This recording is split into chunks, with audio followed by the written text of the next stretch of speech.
చెప్పండి sir. Okay అండి. ఈరోజు ఒక దురదృష్టమైన సంఘటన మన కుమ్మరవాండ్లపల్లి కదిరి మండలంలో 12 గంటలు ఆ ప్రాంతంలో ఒక పేలుడు సంభవించింది. ఆ పేలుడు సంభవించడం వల్ల నలుగురు చనిపోవడం జరిగింది అండ్ 20 మంది దాకా గాయాలు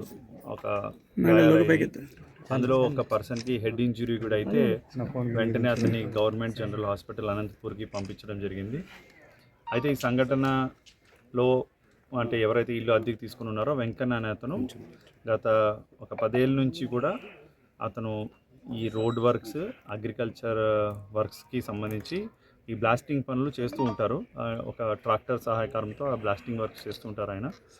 అయితే ఆయన ఇవాళ ఉదయం వాళ్ళ ఇంట్లో ఒక మంటలు రావడం, అది చూసి చుట్టుపక్కల ఉన్న ప్రాంతాల్లో ఉన్న ప్రజలందరూ రావడంతో ఒక్కసారిగా పేలడంతో అక్కడ ఉన్నటువంటి ఎక్కువ మంది ఇంజూరీ రావడం, నలుగురు చనిపోవడం కూడా జరిగింది.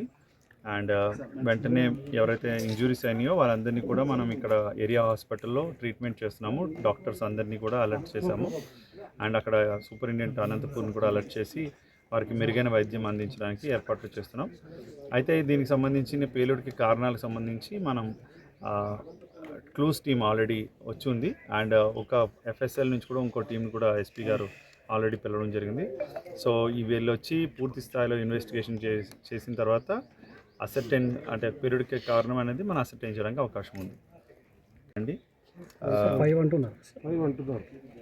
అంటే 4 మెంబర్స్ మనకి అఫీషియల్గా అప్పటికే మాబుని, wife of Sanjeev and Vishwanath Reddy, Syed and Madhusudan, ఈ నలుగురు చనిపోయారు. 5th మెంబర్ మనకి ఇంకా రిపోర్ట్ కాలేదు సార్. పేలుడు సంబంధించిన వ్యక్తి పైన ఏమైనా చర్యలు చేపడుతున్నారా? అదే చెప్తాం కదా, అది ఆల్రెడీ పోలీస్ దాన్ని ఇన్వెస్టిగేట్ చేసి ఆల్రెడీ క్లూస్ టీమ్ వచ్చిన తర్వాత వాళ్ళు యాజ్ పర్ లా వాళ్ళు డెఫినెట్లీ ఇమీడియట్లీ యాక్షన్ కూడా తీసుకోవడం జరుగుతుంది. ఇది ఆల్రెడీ పైకి కూడా మనం ఎంక్వైరీ రిపోర్ట్ కూడా పంపించడం. ఎంతమంది గాయాలు సార్? గాయాలు 20 మంది దాకా అయినాయండి సార్. బాధలకి నష్టపరిహారం చెల్లిస్తున్నారు.